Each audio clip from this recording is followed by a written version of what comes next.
अक्टूबर 1930 Philadelphia naval shipyard.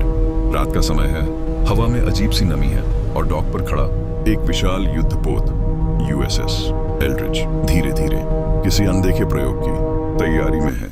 जहाज के चारों ओर केबल्स बिछे हुए हैं, जनरेटर गरज रहे हैं और कुछ वैज्ञानिक आखिरी बार अपने उपकरणों की जांच कर रहे हैं। यह कोई साधारण टेस्ट नहीं है, ये कुछ ऐसा है जिसे इतिहास या तो भूल जाएगा या हमेशा के लिए छुपा दिया जाएगा। और तभी एक तेज नीली हरी रोशनी जहाज को घेर लेती है, जैसे कोई इलेक्ट्रोमैग्नेटिक तूफान अचानक फट पड़ा हो। डॉक पर खड़े कुछ लोग अपनी आंखों को ढक लेते हैं, कुछ पीछे हटते हैं और कुछ वहीं जम जाते हैं। कुछ सेकंड्स के अंदर जहाज धुंध में घुलने लगता है और फिर पूरी तरह गायब हो जाता है। लेकिन असली डरावनी बात अभी बाकी है, क्योंकि कुछ मिनट बाद उसी जहाज को सैकड़ों किलोमीटर दूर नॉर्फोक नेवल बेस पर देखा जाता है और फिर वो वापस फिलाडेल्फिया में प्रकट होता है। लेकिन इस बार कुछ बदल चुका होता है। जहाज के अंदर मौजूद क्रू के साथ कुछ ऐसा हुआ है जिसे समझना आज भी मुश्किल है। दूसरे विश्व युद्ध के दौरान 1930 के अंत और 1940 के शुरुआत में दुनिया दूसरे विश्व युद्ध की आग में जल रही थी। वर्ल्ड वॉर 2 अपने चरम की ओर बढ़ रहा था।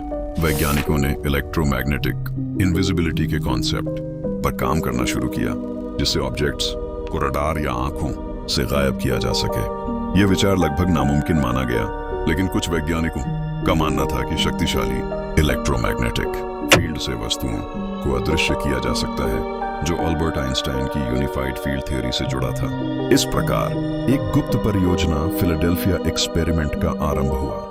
1943 की गर्मियों में अमेरिकी नौसेना एक सीक्रेट प्रोग्राम शुरू करती है। इसका उद्देश्य था अपने जहाजों को दुश्मन के रडार से गायब करना। इस मिशन के लिए चुना जाता है एक डिस्ट्रॉयर एस्कॉर्ट यूएसएस एल्ड्रिच। जहाज को खास तरीके से मॉडिफाई किया जाता है। इसके चारों ओर हाई पावर जनरेटर्स लगाए जाते हैं। केबल्स और कॉइल्स की एक जटिल संरचना बनाई जाती है ताकि एक शक्तिशाली इलेक्ट्रोमैग्नेटिक फील्ड तैयार किया जा सके। कई हफ्तों तक टेस्टिंग चलती है, छोटे छोटे प्रयोग किए जाते हैं और कुछ रिपोर्ट्स के मुताबिक शुरुआती टेस्ट्स में जहाज के आसपास हल्की धुंध और ऑप्टिकल डिस्टॉर्शन देखी जाती है, यानी जहाज पूरी तरह गायब नहीं होता, लेकिन उसकी आकृति धुंधली हो जाती है। यह एक संकेत था कि प्रयोग काम कर रहा है, लेकिन असली टेस्ट अभी बाकी था। और फिर अक्टूबर 1943 में फुल स्केल एक्सपेरिमेंट का फैसला लिया जाता है। एक्सपेरिमेंट के दिन यूएसएस एल्ड्रिच पर लगभग 180 क्रू मेंबर्स मौजूद थे। उन्हें पूरी जानकारी नहीं दी गई थी, बस इतना बताया गया था कि यह एक रडार इनविजिबिलिटी टेस्ट है। जैसे ही जनरेटर्स चालू होते हैं, जहाज के चारों ओर एक अजीब सी चमक फैलने लगती है।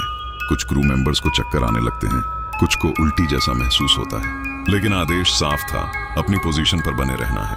और तभी रोशनी तेज होती जाती है और कुछ ही सेकंड्स में जहाज पूरी तरह गायब हो जाता है। लेकिन असली खौफनाक हिस्सा तब शुरू होता है जब जहाज वापस आता है।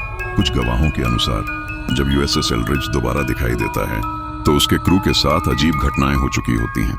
कुछ लोग मानसिक रूप से टूट चुके थे, कुछ को समय और स्थान का कोई अंदाजा नहीं था, और कुछ के बारे में कहा गया कि वे डेक के साथ फ्यूज हो गए थे, जैसे उनका शरीर और मेटल एक हो गया हो। हालांकि ये दावे कभी आधिकारिक तौर पर पुष्टि नहीं हुए, लेकिन इन कहानियों ने इस प्रयोग को एक डरावनी रहस्य बना दिया। सालों बाद 1955 में एक व्यक्ति सामने आता है, कार्ल एलन। वह दावा करता है कि उसने खुद इस प्रयोग को देखा था और यूएसएस एल्ड्रिच को गायब होते और फिर प्रकट होते देखा। वह कई पत्र लिखता है जिनमें वह इस प्रयोग का विस्तार से वर्णन करता है। उसके अनुसार यह सिर्फ इनविजिबिलिटी नहीं थी, बल्कि एक तरह की टेलीपोर्टेशन थी, जहां जहाज को एक जगह से दूसरी जगह भेजा गया। लेकिन अमेरिकी नौसेना इन सभी दावों को खारिज कर देती है। उनका कहना था कि यूएसएस एल्ड्रिच कभी फिलाडेल्फिया में था ही नहीं उस समय, और यह पूरा किस्सा एक मिथक है। कुछ इतिहासकारों का मानना है कि यह कहानी प्रोजेक्ट रेनबो नाम के एक गलतफहमी से जुड़ी हो सकती है, या फिर रडार जामिंग तकनीक को लेकर फैली अफवाहों का नतीजा हो सकती है। लेकिन सवाल अब भी वही है, अगर यह सब झूठ था तो इतनी विस्तृत और डरावनी कहानियां कहां से आईं? जैसे जैसे समय बीतता है, फिलाडेल्फिया एक्सपेरिमेंट एक शहरी किंवदंती बन जाता है। किताबें लिखी जाती हैं, डॉक्यूमेंट्री बनती हैं और लोग इस पर बहस करते रहते हैं। कुछ वैज्ञानिक इसे पूरी तरह असंभव मानते हैं।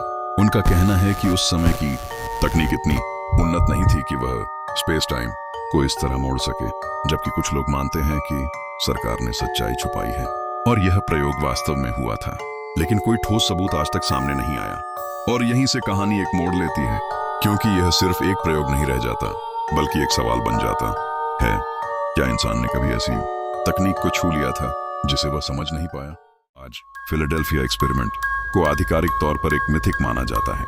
अमेरिकी नौसेना बार बार कह चुकी है कि ऐसा कोई प्रयोग नहीं हुआ, और यूएसएस एल्ड्रिच की मूवमेंट्स के रिकॉर्ड भी इस कहानी से मेल नहीं खाते। लेकिन फिर भी ये कहानी खत्म नहीं होती, क्योंकि हर कुछ सालों में कोई नया व्यक्ति सामने आता है, कोई नई थ्योरी सामने आती है, और यह रहस्य फिर से जिंदा हो जाता है। शायद यह सिर्फ एक अफवाह है, या शायद एक ऐसा सच जिसे कभी पूरी तरह सामने आने नहीं दिया गया। और यही इस कहानी की सबसे बड़ी ताकत है, ये आज भी अनआंसर्ड है, अधूरी है, और शायद हमेशा रहेगी।